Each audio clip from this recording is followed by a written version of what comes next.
Pour moi, il y a 2 ou 3 situations qui m'ont montré que les élèves avaient quand même appris des choses. Ben, il y a eu quand même de nouveau quelques conflits après, où ben, en juste disant mais est-ce que tu arrives à penser ce que l'autre ressent? Est-ce que tu arrives toi à exprimer une demande plus claire? Qu'est-ce que tu aurais besoin? Voilà, je voyais que ça faisait ah oui, on en a parlé, je sais de quoi. Et c'était un peu une rebassine avec son truc, mais en même temps, c'était utilisé dans le conflit. J'ai aussi proposé quand même aux élèves de réutiliser l'outil dans ces situations-là. Puis ça permet, même si c'est pas maîtrisé à 100%, juste le temps de reprendre, de renoter les choses, de noter comment on se sent, de noter peut-être une demande. Et même avant d'arriver à la demande, en fin de compte, au moment où on a déjà rempli ce qu'on a observé, notre sentiment, et puis éventuellement nos besoins, on se rend compte qu'en fait la demande elle est ridicule, enfin ridicule, elle n'est pas proportionnée par rapport à l'histoire qu'on en avait faite. Il y a des fois ils ne sont pas passés par là, mais ils sont passés par moi, et puis on voyait qu'il y avait quand même déjà une réflexion, puis qu'ils ne venaient pas juste voilà, moins en disant c'est de sa faute, de toute façon il fait toujours tout faux, et tout ça, mais plutôt de se dire voilà, moi je me sens pas bien là maintenant, j'aimerais qu'on essaye de trouver une solution. Et puis ça, je trouve vraiment intéressant. Globalement, ouais, ça c'est assez bien fonctionné. Puis je pense qu'ils ont assez bien compris aussi la différence entre les émotions puis le besoin et puis ces choses-là. En tout cas, j'ai pas de preuves parce qu'on n'a pas vérifié, j'ai pas fait d'évaluation papier forcément là-dessus. Mais dans mon ressentiment, j'ai l'impression qu'on a pu avancer. Ouais. La participation, elle était bonne, et puis l'air de rien, on a pu quand même parler de ces émotions, montrer ces choses-là. Puis les élèves, ils avaient. Enfin, moi, ce que j'ai trouvé chouette, c'est que c'est souvent eux qui me disaient ah, mais on n'a pas fait le journal des émotions aujourd'hui. Monsieur, il faut qu'on refasse ce journal-là. Donc voilà. C'est vrai que moi, je suis aussi pris dans le truc, j'oublie des fois, puis c'est eux qui me rappelaient qu'ils avaient ce journal-là dans la table et puis qu'ils pouvaient l'utiliser. Donc ça montre qu'il y avait une certaine implication et une envie de faire. Lors des derniers exercices de la séquence où il faut classer, où ils ont aussi dû faire des jeux de rôle, j'en ai pas parlé avant, mais c'est vrai qu'on a fait pas mal d'exercices de jeux de rôle avec des petites situations qui devaient jouer de façon différente, et puis des situations qui avaient été écrites un peu en suivant le canevas de la CNV, et puis d'autres pas du tout. Là, j'ai pu voir s'ils arrivaient à ressentir les différences et puis comprendre ce qui était demandé. Et puis après la mise en place de l'outil, voilà, comme je l'ai dit avant, lors des conflits, j'ai pu aussi voir si c'était intégré ou pas. Donc ça a été fait. Après pour la vérification de l'atteinte des objectifs plus disciplinaires, j'ai vu que le VOC était utilisé, qu'ils utilisaient aussi le mur des émotions et puis leur première page du livre, du journal, pour utiliser le VOC. Donc ça, c'est des preuves que c'est un work in progress, mais par contre, j'ai pas la preuve évidente que tout le VOC a été assimilé. Je fais un bilan positif, il y a une bonne participation, comme j'ai dit, une bonne implication.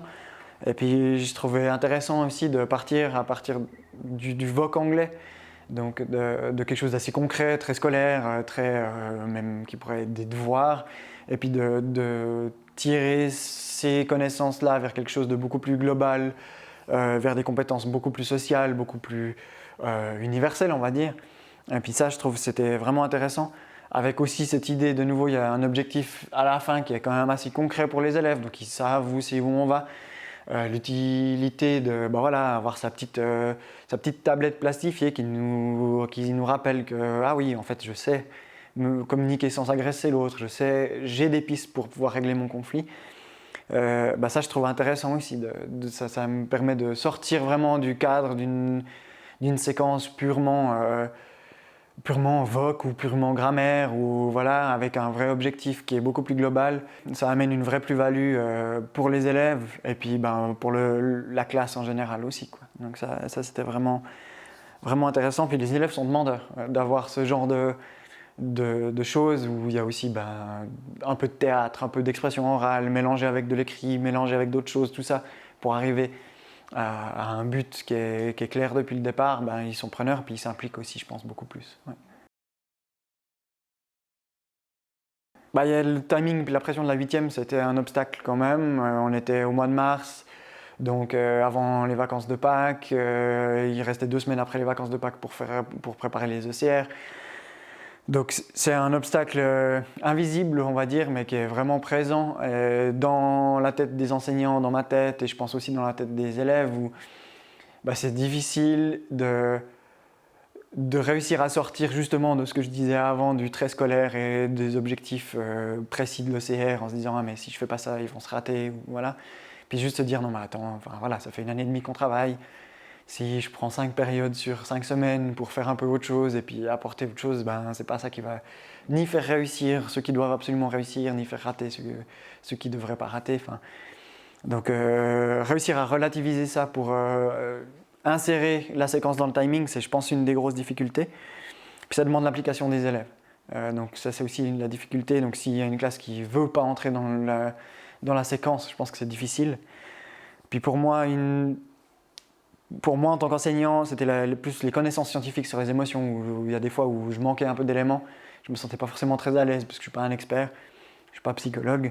Et puis il y a peu de vulgarisation facilement accessible. On trouve beaucoup de ressources sur les émotions, mais ça va du truc très pour les tout petits au truc très presque sectaire de certains mouvements d'enseignement qui ont sûrement leur base, mais c'est difficile de faire la part des choses entre les faits scientifiques, les faits déjà traduits pour une pédagogie, et puis donc là j'étais un peu perdu, j'ai dû un peu reconstruire des choses, donc ça m'a demandé un peu d'effort aussi, puis pour avoir des exemples, avoir des situations sur lesquelles travailler, soit c'est trop compliqué, trop complexe, soit ça n'existe pas vraiment. Donc là aussi, il a fallu un peu que je me creuse les méninges pour construire des choses qui soient utilisables avec les élèves, et puis qu'on puisse présenter, puis que les élèves puissent jouer avec en classe, quoi. Tout le travail qui a déjà été fait par d'autres enseignants sur le sujet, ça m'a quand même beaucoup aidé, même si c'est difficile des fois un peu de s'y retrouver. Mais l'air de rien, tout ce qui est images, toutes les, ça, l'outil, c'est pas moi qui l'ai créé, il existait déjà. Ça m'a aussi donné la piste pour savoir comment avancer. Les idées de mur des émotions, ça sort pas de mon imagination non plus. Enfin voilà, il y a vraiment, au moins c'est une séquence sur laquelle on peut se baser, même si c'est difficile de trouver forcément exactement ce qu'on veut, au moins il y a de la matière sur laquelle on peut s'appuyer puis qu'on peut utiliser et remettre en utilisation dans la classe. Donc ça, c'était vraiment intéressant. Si j'avais une classe de 5-6, ce serait pas possible de commencer par l'anglais, puisque l'anglais il arrive en 7e.